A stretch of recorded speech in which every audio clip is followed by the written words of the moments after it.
A lo largo de la historia, el ser humano no solo se ha cuestionado el origen del universo, el sentido por la vida, sino también se ha preocupado por sí mismo, de dónde venimos, hacia dónde vamos, qué nos hace diferente del resto de seres vivos, o por qué no, qué lugar ocupamos dentro del cosmos.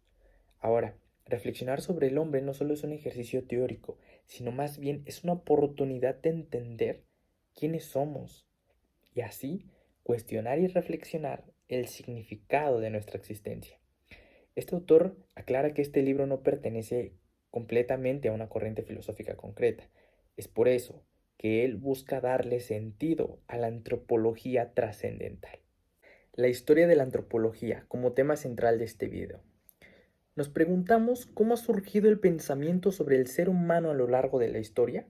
Bueno, Polo nos refiere con la antropología trascendental, un estudio que es ir más allá de las explicaciones tradicionales sobre el hombre. Bien, pues nos dice que el ser humano se pregunta normalmente por dos cosas, el origen y el fin, que un gran porcentaje de las personas se inclina más hacia el fin, les es más interesante cuestionarse sobre el futuro que lo que ha pasado.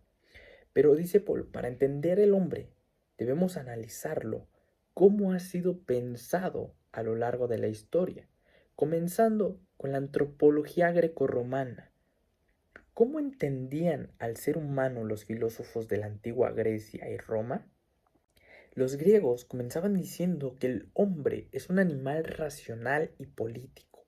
¿Por qué un animal racional? Bueno, porque es un animal que tiene razón, que puede pensar, que puede reflexionar, que puede comprender la realidad con ideas más abstractas. Eso lo distingue de los demás animales. ¿Y por qué animal político? Bueno, el ser humano vive en sociedad. Para los griegos nadie puede vivir aislado de la polis.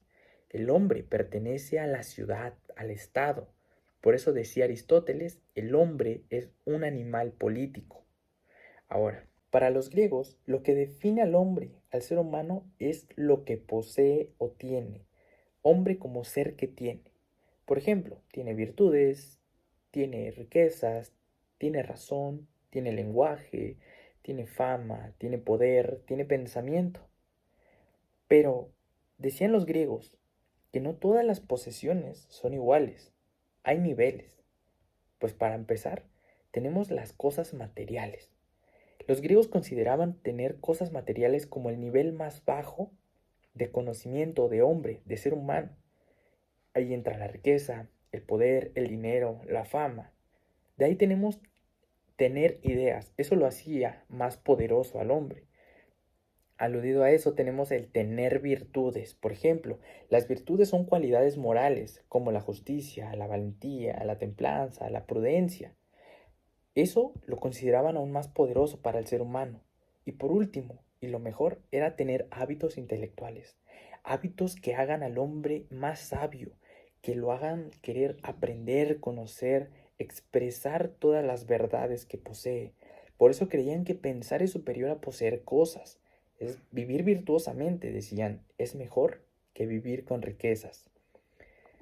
Ahora, la vida griega también jugaba un papel muy importante en la polis. La polis era la comunidad política. El buen ciudadano debía vivir con virtud, debía obedecer leyes justas y contribuir al bien de la ciudad. Por eso el destierro era considerado peor que la muerte, porque significaba ser expulsado de la comunidad, es decir, te perdías de tu propia identidad. Sócrates es un ejemplo claro de este texto, pues él defendió la verdad incluso cuando lo condenaron a muerte. Prefirió antes que abandonar la verdad, y eso lo convirtió en un símbolo del filósofo, por no decir del buen filósofo, porque este texto marca que el buen filósofo filosofa por filosofar, nunca por esperar nada a cambio o lo que pueda provenir de esa filosofía. Aunque los griegos entendieron muchas cosas sobre el ser humano, no llegaron a descubrir completamente el concepto de la persona, es decir, hablaron mucho de razón, de virtudes, de pensamiento, de la sociedad, de la importancia de la polis, pero no profundizaron completamente en la persona como realidad única e irrepetible. 3. La antropología en el cristianismo. A diferencia de la antropología grecorromana, el cristianismo pone en el centro a la persona. El hombre no se entiende solo como un ser dentro del cosmos, sino como un ser creado a imagen de Dios. Cada persona, decían, es única e irrepetible. Aunque comparta la naturaleza con otros seres vivos de su misma especie, esta idea justamente fundamentará la dignidad, la libertad y la igualdad esencial que tienen y poseen todos los seres humanos sin distinción alguna, edad, sexo o género. Aporta también una visión profunda al ser humano como persona abierta a la trascendencia, capaz de relación con Dios, con los otros y sobre todo consigo mismo. Esta concepción no solo tiene importancia en la filosofía teórica, sino también consecuencias éticas y sociales, pues fundamenta el respeto a la dignidad, lo que les había mencionado anteriormente, y sobre todo esa libertad personal y el valor que posee cada individuo. La antropología en la Edad Media. Aquí se sigue continuando y desarrollando esa misma visión cristiana anteriormente del cristianismo. Aquí, a diferencia de la antropología grecorromana, ya el ser humano no es solamente lo que posee o lo que hace, sino más bien nos enfocamos en su ser, en su condición más profunda. Uno de los aportes más importantes de este pensamiento medieval es la distinción entre esencia y acto de ser, que más adelante propiamente desarrollará quien fue Santo Tomás de Aquino. Los pensadores medievales mantienen esta misma idea cristiana de la persona como realidad única e irrepetible, abierta a la trascendencia y capaz de relacionarse con Dios, aunque no todas las corrientes medievales coincidieron plenamente, porque la filosofía árabe y la judía tendieron a reducir la actividad intelectual humana, afirmando que el verdadero conocimiento procede únicamente de la iluminación divina. 5. La antropología en la filosofía moderna. Aquí el interés se dirige principalmente hacia la razón para el humano, para el conocimiento, para llegar a la verdad. Nos despegamos un poco de las ideas de Dios. El hombre comienza aquí a verse como un ser capaz de explicarse a sí mismo, sin necesidad de recurrir a Dios o a una idea trascendente. Surgen aquí diversas corrientes, como por ejemplo el racionalismo, representado por autores como René Descartes, Spinoza o Leibniz, que confían plenamente en la capacidad de la razón para alcanzar la verdad, la verdadera sabiduría. También tenemos el empirismo inglés. Pensadores como John Locke, David Hume, sostienen que el conocimiento humano provendrá fundamentalmente de la experiencia. Es aquí donde vemos que estas corrientes también comparten una limitación común, y es que reducen la comprensión del ser humano en su racionalidad. Hegel pensaba que la razón podía explicar toda la realidad, incluso la historia y el ser humano, pero muchos filósofos posteriores no estuvieron de acuerdo porque creían que esa idea hacía que la filosofía pareciera cerrada y demasiado racionalista. 6. La antropología en la filosofía contemporánea. Surge en gran medida como reacción o respuesta a Hegel. La filosofía contemporánea se caracteriza por una fuerte crítica al racionalismo moderno. Centrar la reflexión en la voluntad, la acción o distintos aspectos concretos en la vida humana en lugar de la razón como principio absoluto. Hegel creía que a través de la razón podría explicar toda la realidad, incluso la historia y el ser humano, pero muchos filósofos posteriores no estuvieron de acuerdo porque creían que esa idea hacía que la filosofía pareciera un poco más cerrada, limitada y demasiado racionalista. Es por ello que también surgen nuevas corrientes que intentan explicar al ser humano. Por ejemplo, el materialismo, representado por Karl Marx, dice que el ser humano se entiende principalmente por su vida material y su trabajo. Tenemos el positivismo, que intenta estudiar al hombre solo con hechos observables como lo haría la ciencia.